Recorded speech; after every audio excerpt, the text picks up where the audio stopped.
December 2025 నుంచి వచ్చే ఏడాది ఫిబ్రవరి వరకు 3 నెలల సీజన్లో చలి తీవ్రత ఎక్కువగానే ఉంటుందని ఐఎండీ అంచనా వేసింది.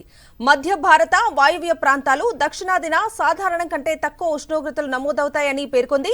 పశ్చిమ హిమాలయ ప్రాంతం, ఈశాన్య రాష్ట్రాలు, తూర్పు పశ్చిమ భారతంలో మాత్రం సాధారణం కంటే ఎక్కువగానే ఉష్ణోగ్రతలు ఉండొచ్చని ఐఎండీ వెల్లడించింది.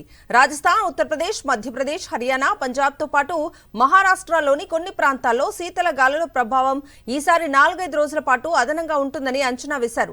సాధారణంగా డిసెంబర్, ఫిబ్రవరి మధ్య కాలంలో ఈ ప్రాంతాల్లో 6 రోజుల పాటు శీతల గాలులు వీస్తాయన్నారు.